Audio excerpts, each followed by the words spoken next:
Uchechi, Emelogu. I'm located in Vancouver, BC, British Columbia, Canada. What motivates you to continue acting on climate change, and what got you started in the movement? Born in Nigeria, raised in Nigeria, and I found my grace to migrate to United States. I've seen climate change in action, but then I didn't know what it was. Coming from that South African country, I volunteered with United Nations, volunteered with women group. I noticed that farming was challenging to my mom, though she was a teacher, a superintendent in a school.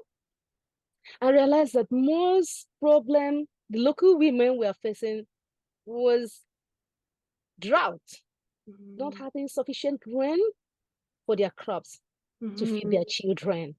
But I didn't know what that was. And all of a sudden, I see them complaining, rain is not coming, our plant is not yielding, there is erosion, there is this, complaining. I keep encouraging mom, keep planting, you get the vegetable, it supports the family.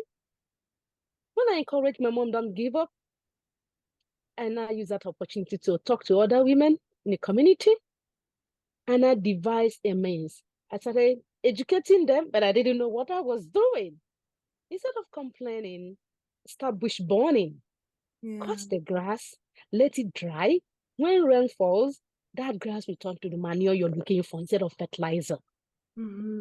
Because I've tested it with my mom, and her tomatoes and her vegetables and her okra yielded.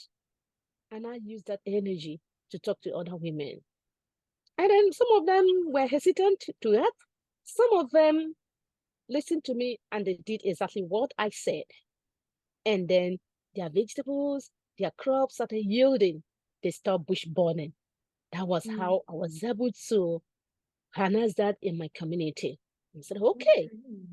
Then I started reading and I noticed that this bush burning is contributing to atmospheric issues. By the time you burn in the smoke, you're inhaling it. And you're complaining of cough, you're complaining of sickness. So within my community, women now advise their husband that of no need burning the bush. Cut down the grass, let it dry. The grass will form the manure we need for our plants. That was how I championed that one in my community, way back Africa. Okay. Now, I moved to United States to join my family here. I started noticing storm. I didn't know what that was. Heavy storm. There's heavy storm in the state. So climate change. Oh, that means climate change is part of this problem we're having within this community. Heavy storm, hurricane. I started reading, started Googling. So, we are the cause of our problem. By the time we've harvested all the trees that are helping to curb the high wind, everywhere is empty. Then the heavy storm comes, there is no windbreak. Then I started encouraging people, start planting trees, stop cutting down the trees. Yeah. You are helping the climate. When we do all those things, we are helping ourselves solve the problem which we are creating through climate change. Yes, exactly. So within my community, Starville, Mississippi, precisely, I encourage group of men, volunteer, we started planting. Yeah. Then I now noticed another thing. People were just littering because then I was a student. Yeah. They were all littering. After drinking bottle of Coke, they would drop it. The rain will fall, it will block the seaway. We now have the erosion. We have the water there, mosquitoes, everything we breathe there. That is climate change. Yeah. Started encouraging them, instead of littering the street, littering the neighborhood with bottles of them, pack them. I'll do the pickup. I'll go to recycle. I will do it because they were hesitant. Who will do it? I can't do it. Everyone is busy doing something. I said, okay, no problem.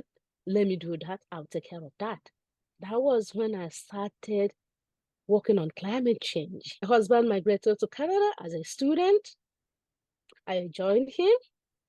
When I joined him, British Columbia, Vancouver, I noticed that exactly the same thing I've been doing all over, right from Africa, the Sub-Saharan. We see the same thing happening in international country. Within my neighborhood, they do garden, community garden, Mhm. and women were complaining things were not yielded. And then the community garden had a condition: we don't apply fertilizer. We don't want to see littering. I started educating women doing gardening. You can use your waste in your kitchen to form the garden, the manure, Compost. the Yeah. compost. Instead of you complaining, we want to secretly do the fertilizer on our crops. And then the city council will see notice that you have fertilized your crop and they will ban you. Why don't you Yeah. start gathering the compost in your kitchen, the egg, the water, the overleft food you're not eating, leftovers, pack them Mhm. together. Let's try it. Let's do Yeah. our farm. Let's start doing. I joined them here in community garden, started educating them. Let's bury the compost. The compost will rot with the soil, and then we plant. Some of them were, you're coming from US. You don't know what to do. This is Canada. Observe. I said, okay, let's test run. Everything about life is test running. Yeah. I've tried it before and it worked. So I was very confident in what I was saying. And then we tried it. Today, I'm heading that community garden, Oh my gosh, educating all that's of them. amazing. So women, whenever they come, they ask me, instead of buying tomatoes, I show them year round, I plant tomatoes for my family. I don't buy it because Mm-hmm. I'm doing gardening and I'm doing the compost and it's yielding. So what's the point of spending that money again? I Yeah, use that money turn around to help my family. exactly. It's So, food sovereignty, right? so And so being able to grow your own food is such a privilege, right? Because then yes. you don't have to rely on the inflated prices of Mhm. groceries. Yeah. So continue reading here in Canada. I now joined the climate hub. Yeah, I started going for climate action with them, mhm. visiting the premier, visiting the what do you call it, the mayor of my Mhm. city to campaign about carbon tax. Okay. We weren't listening. We're like, these climate change people, you always disturb them because anywhere we go, people don't listen to us until something will happen. They will say, oh, that's what they were talking about. They now call us Mhm. back to prayer. They don't listen to climate change, but these days, situation around the environmental change, the weather, they are not listening. People are not Mhm. listening. So, oh, now people are listening. I will intensify my advocacy in talking, reaching out. Since I Mhm. know how to talk, so why would I waste my time sitting down? Let me talk. Started Yeah. gathering people to sign the petition. Go online on Community Reality Corp. You have letter to sign. Just send it to the premier. Put your name, put your zip code. They will read it and Yeah. know that you are raising opinion. You are advocating through that. So I now Yeah. say, okay, there is a policy in Canada. Since I've done it before, I'm going to do it. Turning the tide on plastic pollution in Canada. That Okay. becomes the focus for me. And I said, Yeah. okay, what am I going to do in this case? I said, okay, since approximately 86% of plastic waste ended in landfall, and when rain comes, they are going to the sea, we're eating the fish, we're eating the sea things, fresh Mhm. food from sea. So we are still endangering ourselves, eating Yeah. the plastic, and the fish is eating it, and then we're eating the fish. It's not good to health. Oh, 100%. And mercury and all of the runoff, it really builds up in the fish, right? Because Mhm. like bioaccumulation Sure, specifically. So sure. yeah, it's a huge issue. Yeah, so I guess the next question we have is, how long have you been a climate reality leader and what motivated you to apply for the training? Yeah, what motivated me is that I needed more training, more knowledge to hear Mm-hmm. from the leader, Vice President Ago. I said, okay, I need to hear from him. I've heard him talk about renewable energy. I need to listen. Let me apply for this training. And when I applied, that was 2020 during COVID. It Mm-hmm. was remotely, and I said, okay, let me use this opportunity, attend the training to learn more, so that I'll be able to talk more, to have my facts, to know what I'm talking. Mm-hmm. That was what motivated me. Amazing. Thank you. Yeah, honestly, me too. I did my training in 2021 during the pandemic the next year. So, yeah, I definitely agree. It's really important to know kind of how to approach conversations about climate change. And so, yeah, that's really wonderful. Okay. So the next question is, what is the most challenging part of your advocacy work? And how has the Leadership Core training or the Climate Reality Network helped overcome this challenge? Yes, my challenge has been reaching out to the seat of government, because at times you book appointment with them, they don't listen to you. And I said, okay, instead of me going one by one, when we go in mass, they'll be able to listen to us. That was really challenging to me. I was writing,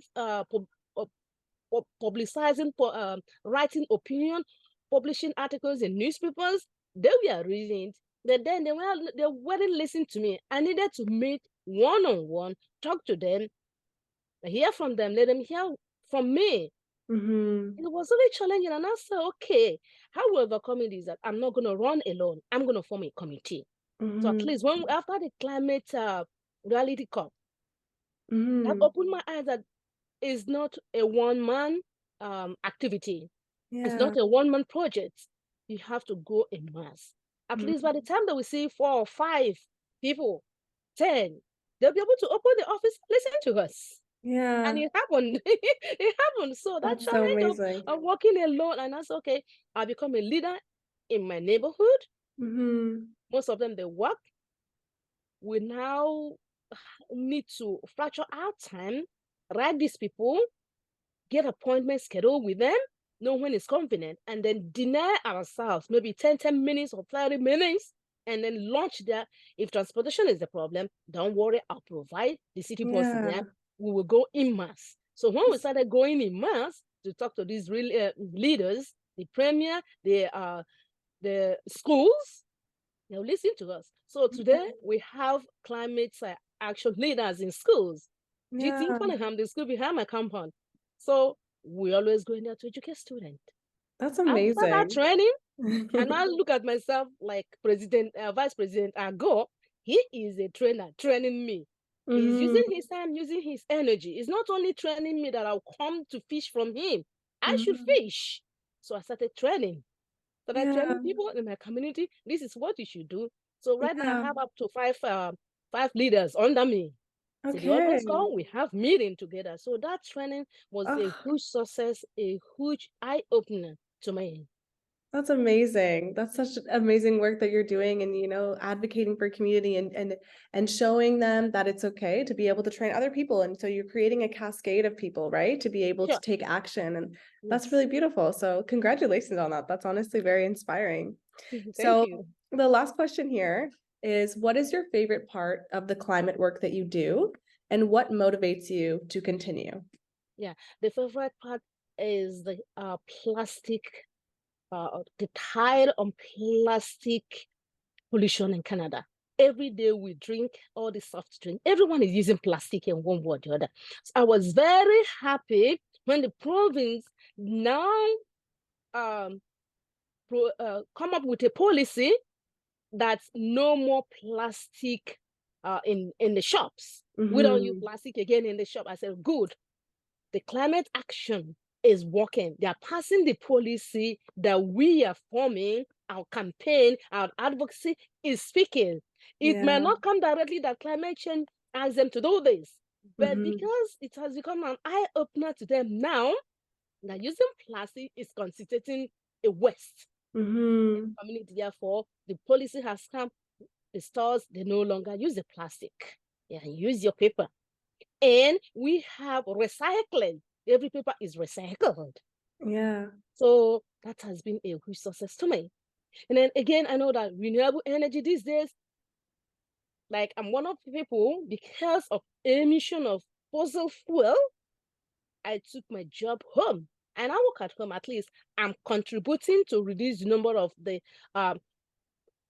traffic Mm-hmm. on the road, Yeah. reducing the number of fuel emission on the road. And again, the externalities caused by this company, this industrial waste, they are adversely using the carbon to run the business. And Mm-hmm. then the citizens are inhaling it. We are inhaling the emission from the fuel they are using to Yeah. run their business, the industrial produce. Why wouldn't they pay the tax? They should pay Exactly. the tax. If they don't want to pay the tax, let them stop what they are doing. They adversely know what Exactly. they are doing. So yes, it's externalities. They are using the the carbon to run the business they say they're producing for us. Then there's still other ways, other effective way to do production, because as an economics, I know there are other ways you can do production without releasing such carbon for us to be inhaling, causing sicknesses, causing asthmatic patient to I A mean, lot of people. a lot of people. So they should pay that tax. If they don't And want to pay the tax, then they should stop. It's like, it's a public health issue, right? And so issue. yeah, we should definitely make them pay for the damage that they're doing. And I think there's a campaign, at least I read that California right now is suing big oil. Yes. So that's a huge win. And hopefully we see others come to light after this, like state being able to sue, right? And so I think in the future there'll be a lot more lawsuits that will make them pay and increase carbon tax and all of the other measures to reduce emissions. So I'm really looking forward to that. And thank you for all the amazing work you do. Honestly, it's very nice to see. Nice to see you too.